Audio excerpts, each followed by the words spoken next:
Hi friends, అందరూ ఎలా ఉన్నారు? అందరూ బాగుండాలి, అందులో నేను ఉండాలి. ఈరోజు టాపిక్ వచ్చిందంటే, నేను దసరాకి ఊరెళ్ళినప్పుడు ఒక కుక్క వచ్చి మా ఆటోలో పిల్లలు పెట్టిందన్నట్టు. అందులో ఇదొక పిల్ల. నేను ఈరోజు నైట్ వచ్చేసి బండి ఆడ పెట్టినప్పుడు వచ్చి ఇది నా కల్పంలో దొరుకుతుంది.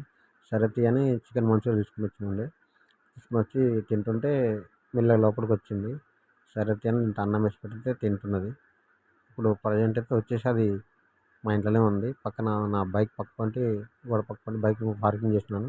ఆడ బైక్ కిందనే పడుకొని బైక్ కిందే ఉంటాయి. నా ఆటో రాగానే ఆటోలో వచ్చేసి పడుకుంటాయి ప్రతిరోజు వచ్చేసి. ఇప్పుడు ఈడనే ఉన్నాయి. అప్పుడు చాలా అంటే చాలా చిన్న పిల్లలు. సో ఇంటికి వచ్చిన తర్వాత పిల్లలు పెట్టినాయి. అసలు ఆటో తీద్దామంటే కుక్క మీదికి వస్తుంది. ఒక 2-3 డేస్ దాకా అసలు ఆటో అనేది తీయలేను. సర్లే అనేసి అట్నే 2 రోజులు ఉన్న తర్వాత మెల్లగా బయటికెళ్ళి బైక్ ఉండే నాది. బైక్ పక్కపొంటి పార్కింగ్ చేసిన పరద గిరకలు కప్పి. దాని కింద పెడితే దాని కింద ఉన్నాయి. ఇప్పుడు చాలా పెద్దగా అయిపోయింది అది. ఇప్పుడు ఇంట్లో తీసుకొస్తే కూడా అది ఎట్లా చేస్తున్నదో చూస్తుంది. అటు ఇటు చూస్తుంది, తింటున్నది, చూస్తుంది. ఇది ఫ్రెండ్స్ కుక్కకున్న విశ్వాసం. నేను సాయంత్రం నైట్ ఆటో రాగానే 9:30, 10 గంటలకు రాగానే ఉరుక్కొస్తుంది. ఉరుక్కొచ్చి బండి చుట్టూ తిరుగుతుంది. వచ్చి బండి కింద పడుకుంటుంది, లేదా బండి ఎక్కి మళ్ళీ పడుకుంటుంది. కుక్కలు అట్లా ఉంటాయి ఫ్రెండ్స్ విశ్వాసంగా. దాని గురించి అనేది ఈ విధంగా చేస్తున్నాను. చాలా లేట్ ఉంది, వెళ్తలేవు. ఇక్కడ ఇంటి దగ్గరే ఉంటున్నాయి, మా ఇంటి దగ్గరే ఉంటున్నాయి కుక్కలు ఇప్పటికీ.